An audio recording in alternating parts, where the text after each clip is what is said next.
Would you like to be a master manifester? I know I would, and so I've done some research.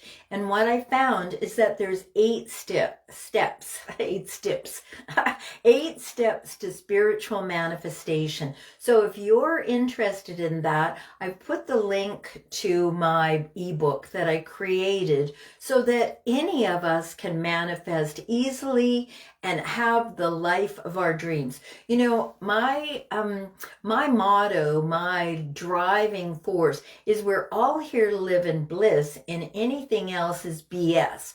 So when you find yourself, and often we do, find ourselves in a position where we're not where we want to be, and we don't know how to get from here to there, then you can use my spiritual manifestation ebook to easily use 8 steps to get you there. So get it.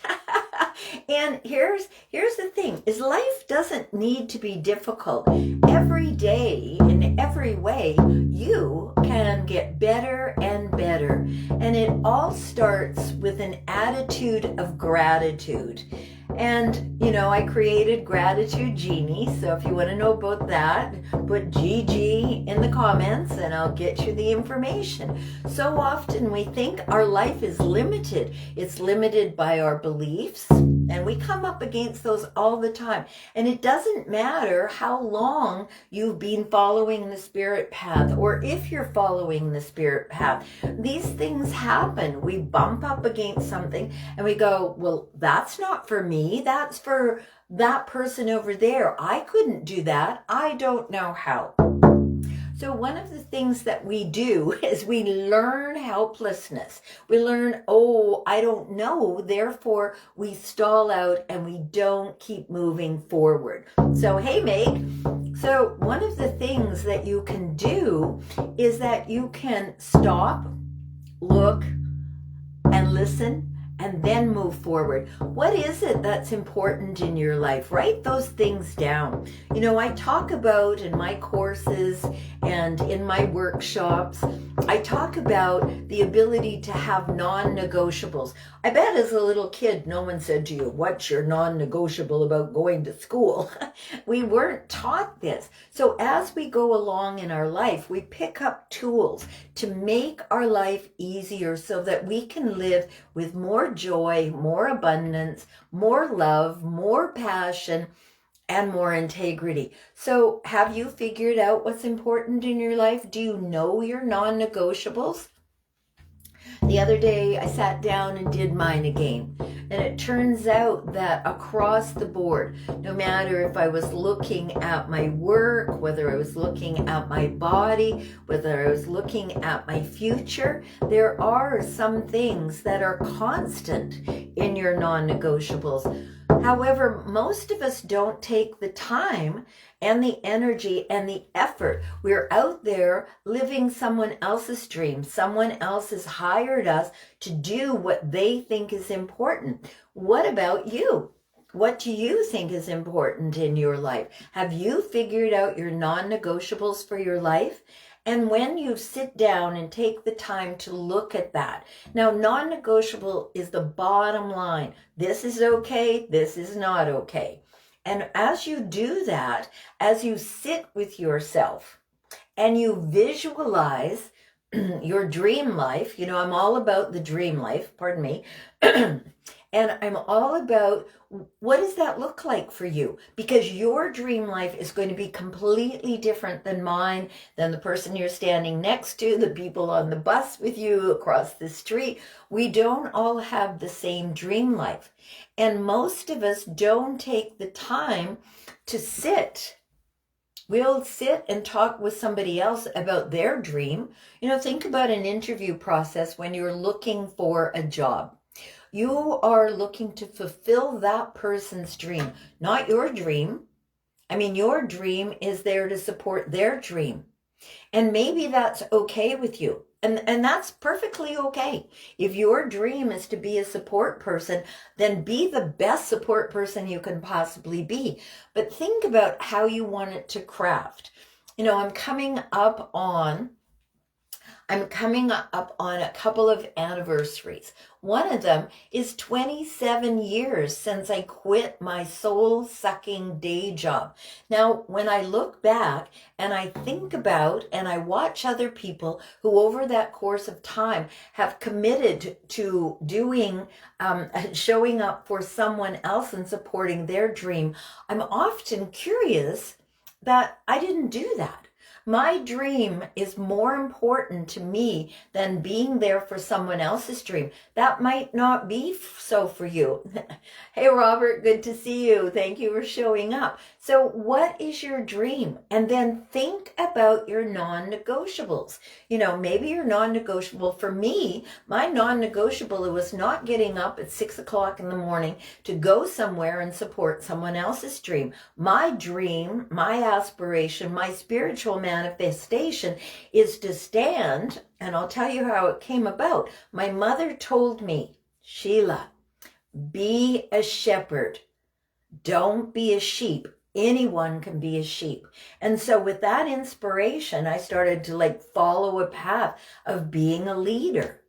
Now that's not for everyone. And that's okay. Whatever your dream is, whatever is on your heart to fulfill is okay. How do you want to create that? How do you want to craft that life so that you support your own dream? And for me, it all starts in the very beginning with looking at my non-negotiables, with looking at my priorities, and then looking at my beliefs. Do my beliefs support my dream? And sometimes they don't. So guess what? You get to change your mind. And how do you do that? Well, first of all, you get to decide that where you are is not where you want to be. And that's okay. And you get to be okay with that. Okay, knowing that, I don't always want to be standing here with this backdrop. I want some sunshine so I can be outside. So that's my dream. So I set my intention. Where is it that I'm going to find that sunshine? So sometimes we just have to wait. We're in that waiting period.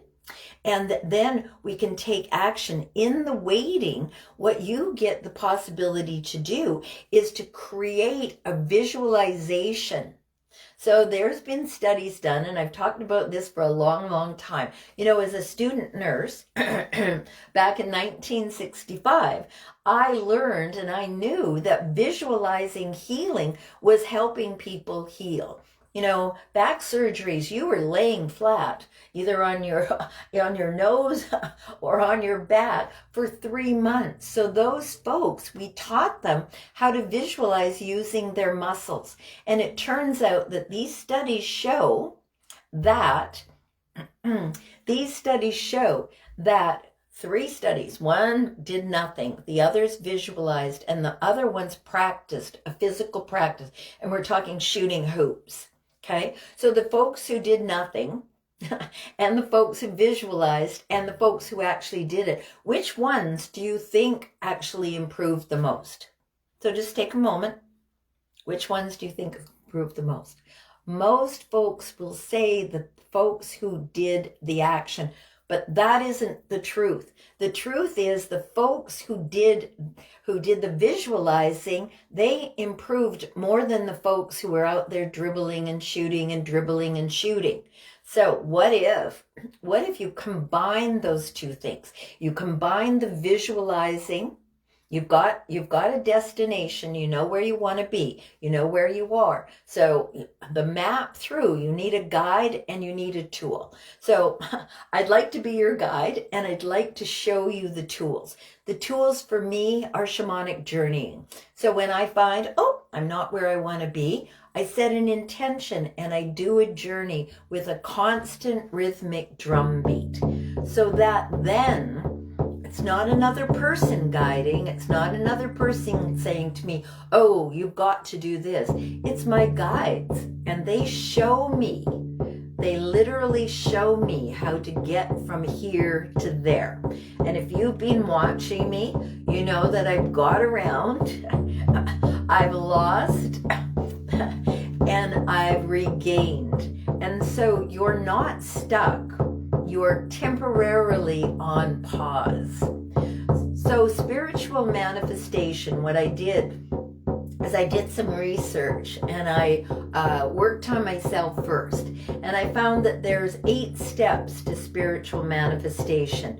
And I put the link to my ebook because it was so important to me to pass that information along, that not just hold it back for myself, because, you know, my vision is being kind and generous, loving, because I am love. So I wrote an ebook for you. So the link is in there so that you can purchase the ebook. You can follow those 8 steps. And part of it is knowing yourself, knowing, what do I want? First of all, it's who am I? So if you're not sure, claim love. I'm love.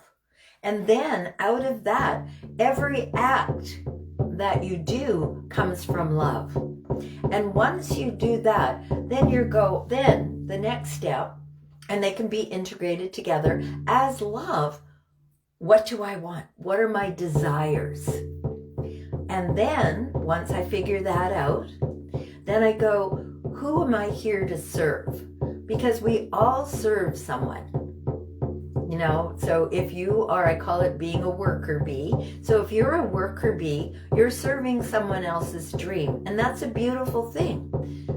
And then, then once you're doing that and you're good with that, then what are your dreams, hopes, and aspirations? What are your desires? And we find those out by looking at our non-negotiables. And then when you know that, you get to look at your priorities. What are your priorities in life? And if it happens, as it often does, that you're not living the life of your dreams, then it's most likely that you have some limiting beliefs. So then you get to choose. So, but it all starts with a vision.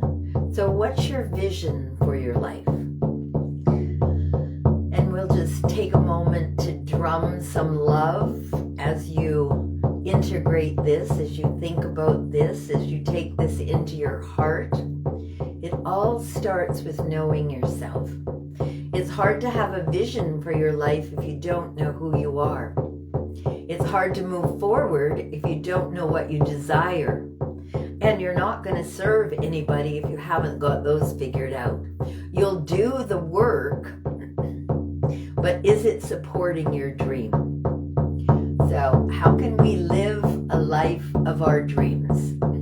I believe it's absolutely, totally possible. And you know why? Because I do it. And if I find that what's happening is not aligned with my dream, I change my attitude. Hey, Munastara, nice to see you. Congratulations. So, figure out what your desire is. Figure out, first of all, who the heck you are. And I love claiming love because it's so easy. You know, I don't have to think, well, I'm the CEO of this company. I don't have to do any of that. I'm just like, oh, I'm love. And from that place of holding that energy, then I got to go, what do I desire? What are my dreams made of? And then once I figured that out, and it sometimes happens all together. Like it's once you claim, yes, manifested meeting your soulmate. Hallelujah to that. Congratulations. So that was your dream. You had an idea. You also had some non-negotiables about that person. You figured out your desires, your non-negotiables about relationships. You can have non-negotiables about everything. Your house, your car, your friendships, your food, your life. And as you figure this out, what happens is the universe starts to go, oh, I have something for you, because you're in alignment. And most often, because it's spiritual manifestation, you're in alignment with your soul's purpose. So many people are like, oh, I don't know what my purpose is. Well, Deepak Chopra one day said, maybe your purpose is smiling at the person that you pass on your walk. Maybe that's your purpose. We often think, oh, it's got to be grand. I've got to figure out getting people to the moon, or, solving the cancer problem, or whatever else. But maybe our purpose is much more, I don't know, whatever that is. Maybe it's that. Maybe it isn't a huge, big thing.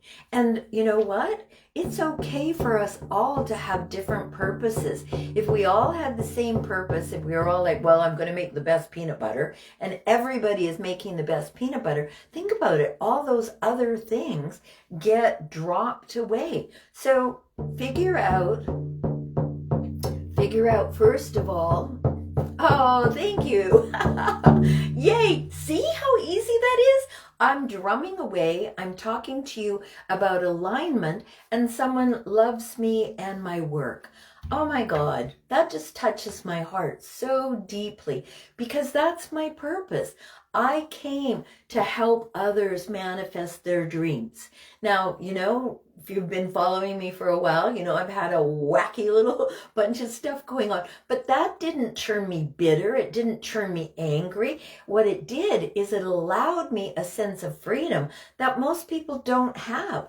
So it's a matter of being grateful. I am so grateful that I found this. I was so sick and tired of that blank wall behind. So I set my intention. I'm going to go and find something that I appreciate. And look at how beautiful this is. Look at that. And someone had that vision. It didn't arrive. Think about, I got a lime squeezer recently. Like, who dreams that up? Who dreams up things? And we were talking, I was out with friends yesterday, and we were looking at forks. Who dreamed up a fork? No, it doesn't just wander out of the forest and someone held up a fork and gave it to someone. Someone had to conjure this up in their imagination. Your entire life is created, first of all, in your mind, and then manifested.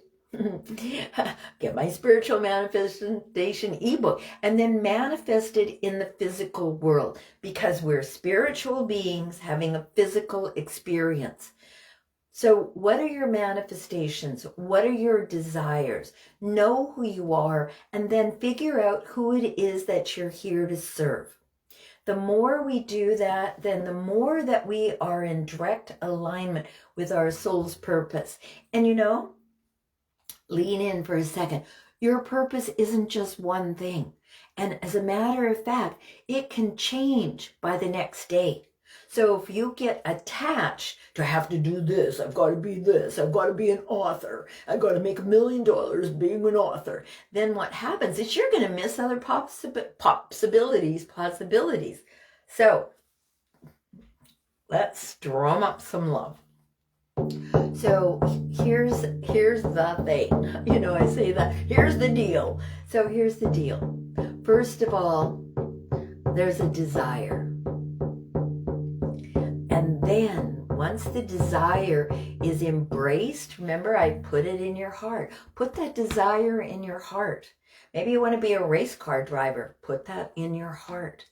And then from that place, what will happen is you will be in alignment with spirit, and you can ask for guidance. My spirit guides, I do a journey every Monday with 2 of my colleagues. And every Monday, we end up getting some amazing guidance.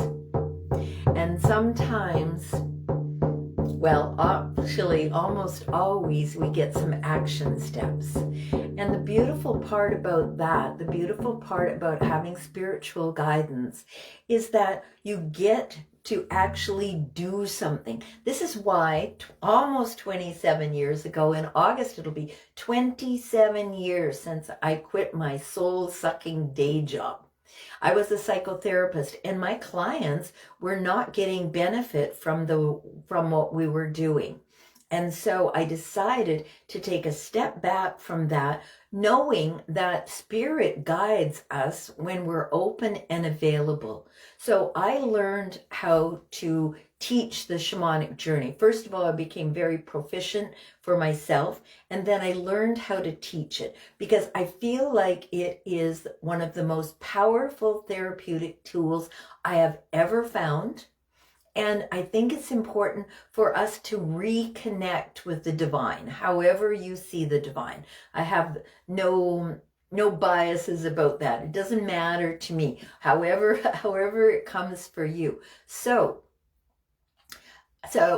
soon I'm going to be offering you a 6-week course, and it's going to be ridiculously inexpensive so that you can all do it. The thing about this is when you commit 6 weeks to aligning with your soul purpose, to being in right relationship with your guidance, then you know that you're not where you want to be. You're here, but you want to be over here. Then you need a map. And the map, you've got that. I'm here, I want to go there. That's your map. And then guide. I would love to be your guide to teach you how to get spiritual guidance. Once you do that, then you need tools. The shamanic journey has been my tool now for over 30 years. And it guided me to be able to leave a place that wasn't satisfying for me. It wasn't fulfilling for me. It wasn't helping the people that I wanted to be helping. So I left. And since that time, I've been teaching shamanic journeys, helping people heal through the transformative power of journeying. All right, let's bring it home.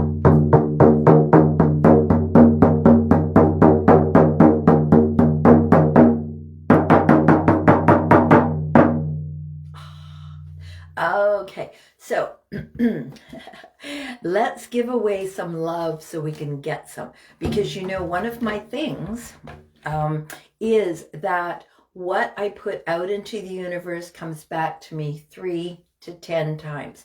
So grounding myself, believing that I am love and acting from that place, then what comes back to me, thank you so much, is love. So figure out who you are, what you desire, and then who you're here to serve. And it makes those 3 things kind of like do this. They kind of smooth out life for you. Okay, so let's energize our hands. Put your hands on your heart. Take a nice deep breath. And I open fully and freely to give, accept, and embrace all the good the universe has for me. One more time. I open fully and freely to give. Give it away, give it away, give it away. Accept big old bowls with your hands and embrace, put it in your heart. All the good the universe has for me. One more time. I open fully and freely to give, accept, and embrace all the good the universe has for me. Namaste, aho, bliss, and in case no one has told you so far today, you are amazing. Thank you so much for being here. I appreciate you. And get the manifestation, it's up there, I think. Get the manifestation ebook and begin to manifest the life of your dreams. And look forward to my 6-week course, which I'm rolling out before the end of the month. So this is exciting for me. I'm learning all kinds of new skills and I'm passing them along to you. So bliss, love ya, see ya, bye.